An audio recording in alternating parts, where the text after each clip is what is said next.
আমার যখন প্রেগনেন্সির 5 মাস বয়স, তখন একদিন আমার হাজব্যান্ড ওয়াশরুমে ছিল, ওর ফোনে একটা ফোন আসলো, তো আমি রিসিভ করলাম। আমি হ্যালো বলার আগে ওপাশ থেকে একজন মহিলা বলল, তোমার তো মেয়েকে নিয়ে ডাক্তারের কাছে যাওয়ার কথা ছিল, তুমি তো এখন আসলা না, কখন আসবে? তো আমি তাকে বললাম আপনি কে? সে আর কোনো কথা না বলে সে ফোনটা কেটে দিল। তারপরে আমার হাজব্যান্ড যখন বের হলো, ওকে আমি জিজ্ঞেস করলাম এটা কে? উনি বলল যে আমার অফিসের কলিগ, ওনার হাজব্যান্ড বাইরে থাকে, তো ওনার 3টা বাচ্চা নিয়ে কষ্ট হয়, ওনার বাচ্চাটা ছোট, উনি আমাকে বলছে তুমি কি আমাকে একটু সময় দিবা নিয়ে যাওয়ার জন্য ডক্টরের কাছে? আমি বলছি আচ্ছা ঠিক আছে, আমি বের হলে তাড়াতাড়ি বের হলে আপনাকে নিয়ে যাবো, এই জন্য ফোন দিচ্ছে। তারপর আমি তার সাথে অনেক চিলাচিলি করলাম যে তুমি তার ওই মহিলার সাথে কেন ডাক্তারের কাছে যাবা? ওনার হাজব্যান্ড বিদেশে, ওনার মা বাবা বা ওনার কোনো আত্মীয় স্বজন নাই, ওনারা নিয়ে যাবে। অনেক চিলাচিলি, অনেক ঝগড়া করলাম। আমি যেহেতু অনেক অসুস্থ ছিলাম, সে আমাকে অনেক বুঝাইলো, হাতে পায়ে ধরে বললো আমি আর কোনোদিন কথা বলবো না, তুমি রাগ হইও না, তুমি অসুস্থ হয়ে যাবা। তারপরে আমি আর বিষয়টা বাদ দিয়ে দিলাম, যাচ্ছে ঠিক আছে তাহলে সত্যিই বলতেছে এরকম। কারণ আমার হাজব্যান্ড আমাকে এত এত ভালোবাসে যেটা ভাষায় প্রকাশ করার মতো না। আমার প্রেগনেন্সিতে আমি অসুস্থ, সে সকালে অফিসে যায়, রাত্রে আসে, রাত্রে আসার পরে সে আমাকে রান্না করে খাওয়ায়, আমি রান্নাঘরে যেতে পারি না। তারপরে সে আমাকে আমার শ্বশুর বাড়িতে বা বাবার বাড়িতে, তার কাছ থেকে তাকে আমাকে দূরে যাইতে দেয় না। সে আমাকে প্রচুর ভালোবাসে। আমার বাবার বাড়িতে এরকম কোনো কিছু নাই যে ফাইন্যান্সিয়াল অবস্থা খুব ভালো আমাকে দিবে। সে আমার মাকে পর্যন্ত টাকা পয়সা দেয় যখন যা দরকার হয়। তারপরেও আমাকে কখনো বাবার বাড়ি থেকে এটা দেন ওইটা দেন এগুলো বলা, ওখানে পাঠানো, কোনো কিছু নাই। আমার লাইফটা খুব সুন্দর ছিল এই 3.5 বছর। আমার বিয়ের 3 বছর পরে আমি কনসিভ করি। যাই হোক, তো যখন আমার 9 মাস বয়স হইলো আমার প্রেগনেন্সির, তখন আমাকে বললো যে ঠিক আছে তাহলে এখন আমি তোমাকে নিয়ে মার কাছে দিয়ে আসি, এখানে তো তুমি একা একা থাকতে পারবে না, আমার তো অফিস বন্ধ করা যাবে না। তাই আমি বললাম আচ্ছা ঠিক আছে দিয়ে আসেন। তো সে আমাকে টাকা পয়সা দিয়ে মার কাছে দিয়ে আসলো। তো কিছুদিন পরে যখন আমার বেবি হবে, আমি হসপিটালে গেলাম, তাকে ফোন দিলাম।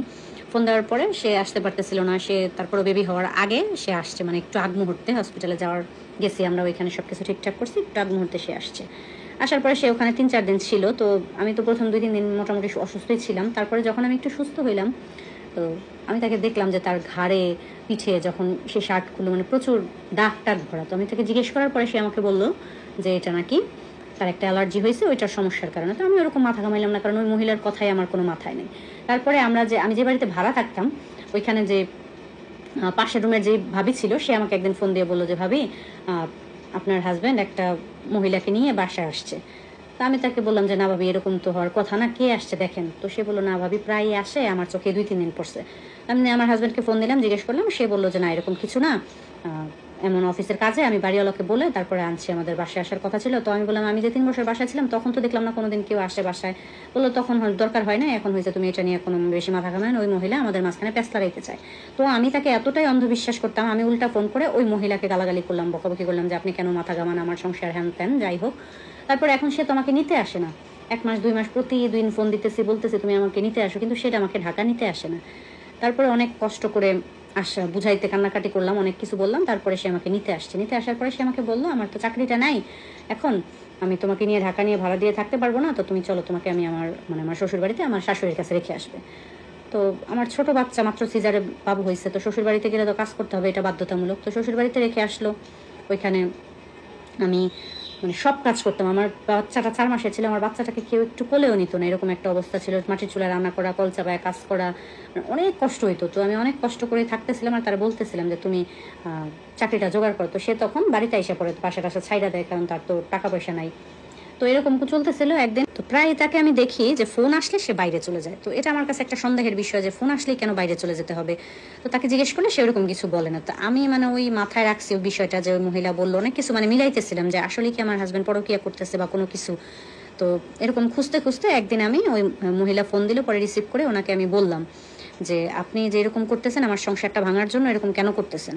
তো সে আমাকে উত্তরে বলল তোমার সংসারটা ঠিকই আছে, বা তুমি তোমার বাচ্চা নিয়ে শ্বশুর বাড়িতে আসছো না, এইটুকু আমার জন্য। আমি যদি এখন তোমার হাজব্যান্ডকে বলি তোমাকে ছেড়ে দিতে, তোমাকে ওই বাড়িতে দিয়ে আসতে, এখনই দিয়ে আসবে। তো এত এরকম নোংরা কথাবার্তা শোনার পরে আমি আর নিতে পারতেছিলাম না। তো প্রচুর কান্নাকাটি করলাম। মার কাছে ফোন দিয়ে মার কাছে বলিনি, সরি, আমি আমার আপুর কাছে ফোন দিয়ে বললাম। আপু আবার মাকে বললো, তো আমার মা আমার নানুকে পাঠাইলো যে ঠিক আছে ওকে নিয়ে যাও, ওকে নিয়ে এসে পড়ো। তো আমি আমার বাবার বাড়িতে আবার চলে আসলাম। তো আসার পরে কিছুদিন পরে আমার ননদ আমাকে ফোন দিয়ে বলতেছে বাচ্চাটা হয়ে গেছে, যাই হয়েছে না হয়েছে তোমরা দুজন মিট করে ফেলো, বাচ্চাটার জন্য হলেও সংসারটা বাঁচাও। তো আমিও চিন্তা করলাম যে হ্যাঁ আমার বাচ্চাটার কি হবে, আমার বাবার বাড়ির যেহেতু এরকম সাপোর্ট নাই। তারপরে আমি চলে গেলাম, আবার ওই বাড়িতে চলে গেলাম। যাওয়ার পরে তো তার এরকম কথা ছিল যে সে আমাকে আবার ঢাকা নিয়ে যাবে, ওখানে রাখবে। তো সে আর নেয় না আমাকে, সে ঢাকা যাইতেছে, জব করতেছে, কিন্তু আমাকে নিতেছে না। তারপরে কিছুদিন পরে আমি খুব রাগারাগি করতে করতে সে আবার আমাকে ঢাকায় নিয়ে গেল। ওখানে নতুন করে বাসা নিল, কিন্তু ওখানে বাসা নেওয়ার পর তার বিহেভিয়ার একদমই চেঞ্জ। সে কথায় কথায় আমাকে মারতে আসে, সে মানে আমাকে একদম সহ্য করতে পারতেছে না, এরকম একটা অবস্থা। আমি যাই বলি সেটাতেই সমস্যা, তার ফোন চলে আসে, তার সিম 2টা, আরেকটা সিমের নাম্বারও আমি জানি না। তো মানে অনেক কিছু দেখলাম, অনেক কিছু মানে চলতেছিল, যে সে যে অন্য কোনো রিলেশনে আছে এটা বোঝা যেতেছিল। তারপরে কিছু বলি নাই, বাচ্চাটার জন্য থাকতেছিলাম। একদিন তার ফোনের গ্যালারিতে আমি দেখলাম তার আর ওই মহিলার কিছু অন্তরঙ্গ ছবি।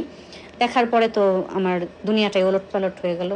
এগুলো যখন তাকে আমি বললাম এবং দেখাইলাম, জিজ্ঞেস করলাম, তখন সে আমাকে সবকিছু মানে বললো যে তাকে ছাড়া সে থাকতে পারবে না, এটা ওইটা অনেক কিছু।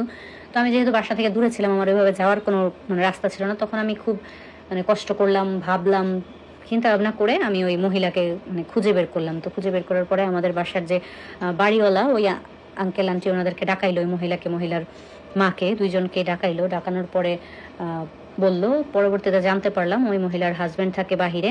মহিলার 42 বছর বয়স, ওনার 3টা মেয়ে।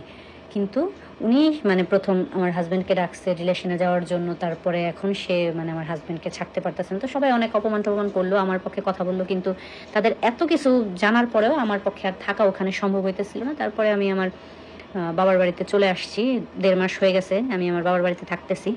আমি ডিসিশন নিচ্ছি যে আর তার কাছে যাবো না, অথচ সে আমাকে ফোনও দেয় না, বা সে আমাকে কিন্তু ডাকে নাই যে ঠিক আছে তুমি চলে গেছো আর হবে না, এরকম সে আর কিছুই বলে নাই। আমার ননদ আমাকে ফোন দিয়ে বললো ছেলের খরচ নাকি সে পাঠাবে, যদি আমার খরচ দিবে না ছেলের খরচ পাঠাতেও পারে, এটাই আর কি বললো। তো আপুটা আমাকে জিজ্ঞেস করছিল যে আপু আমার কি করা উচিত। তো আমি বললাম, আপু আপনার লাইফ, আপনার ডিসিশন, কিন্তু আমার মতে এরকম মানে অবিশ্বাসী মানুষের সাথে না থাকাটাই ভালো, নিজে ইন্ডিপেন্ডেন্ট হন, বাচ্চাটার জন্য বাঁচেন। এটুকুই আমি আপুটাকে বলছি। আর এই তো স্টোরিটা ছিল, কেমন লাগলো